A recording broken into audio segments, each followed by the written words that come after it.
সাবেক প্রধানমন্ত্রী ও BNP chairperson Khaleda জিয়ার মৃত্যুতে দেশের রাজনীতিতে নেমে এসেছে গভীর শোকের ছায়া। একই সঙ্গে নতুন বাস্তবতায় প্রবেশ করেছে বাংলাদেশ জাতীয়তাবাদী দল বিএনপি। জনাব তারেক রহমান সাহেব দেশে ফিরেছেন 17 বছর পর, 25শে ডিসেম্বর 2025 সনে। তিনি বাংলাদেশে আসার সঙ্গে সঙ্গে এদেশের যে রাজনীতির ক্যালকুলেশন, ম্যাথমেটিক্স বা অঙ্ক, সব কিছু ওলটপালট হয়ে গেছে। মানুষ দলে দলে তার সঙ্গে সাক্ষাৎ করার জন্য পাগলের মতো ছুটে আসছে দেশের বিভিন্ন প্রান্ত থেকে। তিনি যে অফিসে বসছেন সে অফিসের সামনে রীতিমতো হই হই রই রই কাণ্ড। ব্যবসায়ী, আমলা, কামলা, দালাল, ফড়িয়া, রাজনীতিবিদ, ধর্মবেত্তা থেকে শুরু করে সমাজের সকল মানুষ সবাই ছুটছেন বিভিন্ন কারণে। কেউ তারেক রহমান সাহেবের সাথে দেখা করার জন্য যাচ্ছেন, কেউ দূর থেকে তাকে, যারা ঢুকতে পারবেন না তিনি গাড়িতে উঠবেন, নামবেন, এই দৃশ্য দেখার জন্য মানুষ সেখানে দাঁড়িয়ে আছে। কেউ সেখানে গিয়ে ছবি তুলছেন। ওখানে যে একটা উৎসবের আমেজ তৈরি হয়েছে, অসংখ্য মানুষ সকাল থেকে রাত্রি অবধি সেখানে দাঁড়িয়ে তামসা দেখার জন্য মোটামুটি নিজেদেরকে সেখানে নিয়োজিত রেখেছেন। মানুষে মেলায় যেতে বা বিপণী বিতানে ঘুরতে, নিউ মার্কেটে ঘুরতে, বই মেলায় ঘুরতে যেভাবে আনন্দ উপভোগ করে, এমনি এই সময়টিতে এসে তারেক রহমান সাহেবের অফিসের সামনে বহু মানুষের যে আগমন, ঠিক এরকম একটা পরিস্থিতি তৈরি হয়েছে। এটার ভবিষ্যৎ কি? এভাবে কি চলতে থাকবে? না। যারা আসছে তারা উৎসাহ থেকে আসছে, উদ্দীপনা থেকে আসছে, আবেগ থেকে আসছে। অনেকে শুধুমাত্র তামসা দেখার জন্য আসছে।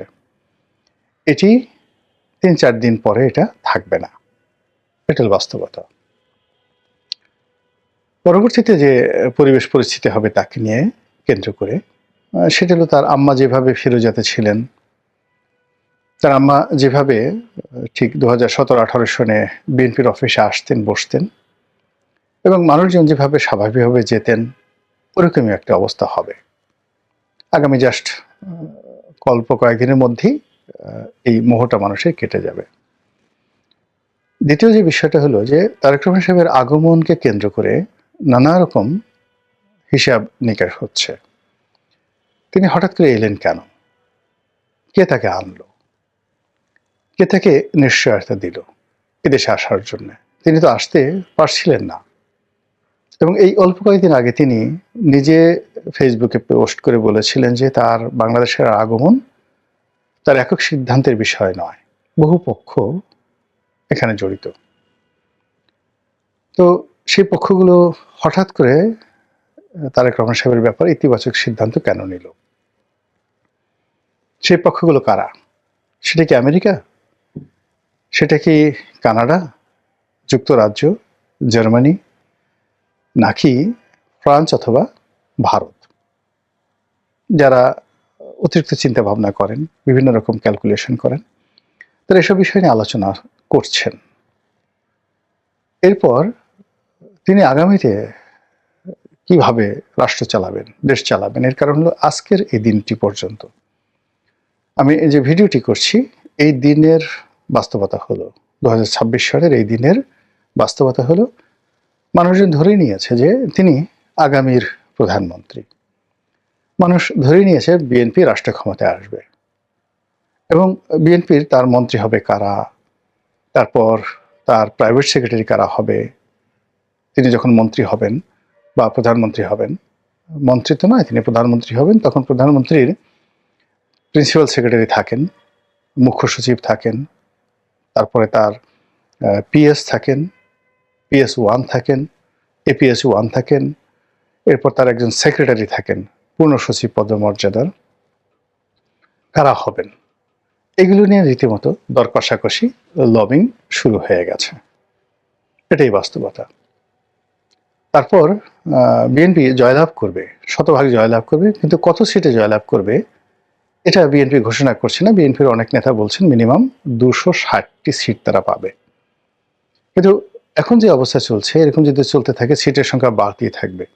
260 থেকে বাড়তে বাড়তে 280 হয়ে যাবে, এবং শেষ অবধি যদি সেই 1973 সনের নির্বাচনে আওয়ামী লীগের মতো অবস্থা হয়, তাহলে হয়তো 2 থেকে 3টা সিট বাইরে যেতে পারে, বাকি সবই বিএনপি পেয়ে যাবে। কিভাবে পাবে সেটা ভবিষ্যতে দেখা যাবে, কিন্তু বাস্তবতা এখন ওই পর্যায়ে চলে আসছে। মাঠে বিএনপির কোনো প্রতিদ্বন্দ্বী নেই এই মুহূর্তে। ইচ্ছাই হোক অনিচ্ছাই হোক 1973 সনে বঙ্গবন্ধুর সঙ্গে দেখা করার জন্য যেভাবে মাওলানা আব্দুল হামিদ খান ভাসানী ছুটতেন, এখন তারেক রহমান সাহেবের সাথে দেখা করার জন্য জামায়াতের আমির ছুটছেন। 1973 সঙ্গে বঙ্গবন্ধুর সঙ্গে দেখা করার জন্য সকল ছাত্র যুবক থেকে শুরু করে সবাই লাইন দিতেন। এখনো ঠিক ডাকসু, রাকসু, জাকসু যত ছাত্র সংসদের নেতৃবৃন্দ রয়েছেন, তারেক রহমান সাহেবের দর্শন লাভের জন্য তারা ছুটছেন। তো অসুবিধা কোথায়? অসুবিধা হলো যে যখন অপ্রত্যাশিতভাবে কোনো কিছু ঘটে, এবং যখন যিনি ড্রাইভিং সিটে আছেন, গাড়ি চালান, গাড়িতে কি পরিমাণ তেল আছে, কোথায় যেতে হবে, গন্তব্য কি, এই বিষয়গুলো তার স্পষ্ট ধারণা না থাকে, তখন চালক হিসেবে তিনি একটা ডেঞ্জারাস সময় বা ভয়াবহ সময় অতিক্রম করেন। বলা হচ্ছে তারেক রহমান সাহেব প্রধানমন্ত্রী হবেন। এখন বাংলাদেশের রিজার্ভের অবস্থা কি, অর্থনৈতিক অবস্থা কি, তারপর এই মুহূর্তে বাংলাদেশের টপ 10 সমস্যা কি, প্রধানমন্ত্রী হিসেবে যেগুলো তাকে মোকাবেলা করতে হবে, এই বিষয়গুলো তিনি এখনো চিন্তা ভাবনা করার, গ্রাউন্ড ওয়ার্ক করার সময় পাননি। এর মধ্যে নির্বাচনটি ক্রমশ তার কাছে চলে আসছে। ফলে আগামী যে দিনগুলো, তাকে জনসভা যদি করতে হয়, অন্তত 10টি জনসভা যদি করতে হয়, হাতে সময় কই? এগুলো না অনেক ঝামেলা হবে সামনের দিনগুলোতে। কিন্তু তার সাথে বড় যে ঝামেলা, সেই ঝামেলা হলো তারেক রহমান সাহেব কি জাতীয় সরকার গঠন করবেন, নাকি তিনি ভারতের কোন এজেন্ডা বাস্তবায়ন করবেন? হঠাৎ করে জয়শঙ্কর বাংলাদেশে এলো কেন? আর তার সঙ্গে এইভাবে দেখা করলে অনেকটা জয়শঙ্করের যে বডি ল্যাঙ্গুয়েজ ছিল এবং তারেক রহমান সাহেবের যে বডি ল্যাঙ্গুয়েজ, তাতে মনে হচ্ছিল তারেক রহমান সাহেব একেবারে প্রধানমন্ত্রী হিসেবে তাকে রিসিভ করছেন, আর জয়শঙ্কর ভারতের পররাষ্ট্রমন্ত্রী হিসেবে একজন স্বাধীন সার্বভৌম রাষ্ট্রের একজন প্রধানমন্ত্রীর সঙ্গে তিনি মত বিনিময় করছেন। এরকম একটা বডি ল্যাঙ্গুয়েজ সেখানে চলে আসছে। তো এই দৃশ্য দেখে ডক্টর মোহাম্মদ ইউনূস, তার পারিষদবর্গ, তারপর গত 15 মাস ধরে যারা রাষ্ট্র পরিচালনা করার বা সরকার পরিচালনা করার স্বপ্ন দেখতেন, সেই এনসিপি, সেই জামাত, তাদের নিঃসন্দেহে গাত্রদাহ হবে, তাদের মনে অনেক কষ্ট হবে, বেদনা হবে, এবং তারা সেই কষ্ট এবং বেদনাকে কাজে লাগিয়ে যদি কোনো অনার সৃষ্টি তৈরি করার চেষ্টা করেন, সেটাকে মোকাবেলা করার জন্য বিএনপি এবং তার যারা সাহায্যকারী রাষ্ট্রশক্তি আছে, তারা এই মুহূর্তে কতটা প্রস্তুত রয়েছে সেটা একটা বিরাট বিষয়। কিন্তু অবস্থা দৃষ্টি মনে হচ্ছে যে বিএনপি এই মুহূর্তে কেবল জনপ্রিয়তায় ভাসছে, এবং বিএনপি এই মুহূর্তে রাষ্ট্র ক্ষমতা পরিচালনা করবে, ক্ষমতায় আসবে, ইত্যাদি বিষয়গুলো নিয়েই বিএনপি শুধু ভাবছে। এর বাইরে অন্য কোনো চিন্তা বিএনপির মাথায় ঢুকছে না। বিএনপির জন্য সবচেয়ে বড় সমস্যা হয়ে গেল যে তাকে এই মুহূর্তে ভারত বিরোধিতার যে একটা লেবাস দীর্ঘদিন ধরে তারা পরে আসছিল। ভারতের সাথে বন্ধুত্ব করা যাবে না, ভারতের সঙ্গে সম্পর্ক রক্ষা করা যাবে না। এখন মার্কেটে যে ন্যারেটিভগুলো ছড়িয়ে পড়েছে সেটা হলো যে ভারতের গ্রিন সিগন্যাল পেয়ে তারেক রহমান সাহেব আসছেন, এবং আগামীতে তাকে ক্ষমতায় থাকতে হলে ভারতকে ছাড় দিতে হবে। তো এই যে ভারতকে ছাড় দিতে হবে, এটা তিনি কিভাবে মোকাবেলা করবেন এবং তার প্রেক্ষিতে কি ধরনের ছাড় ভারতকে দিতে হবে? আওয়ামী লীগকে রাজনীতিতে পুনর্বাসিত করতে হবে, নাকি শেখ হাসিনাকে বাংলাদেশে আসতে দিতে হবে, নাকি কি?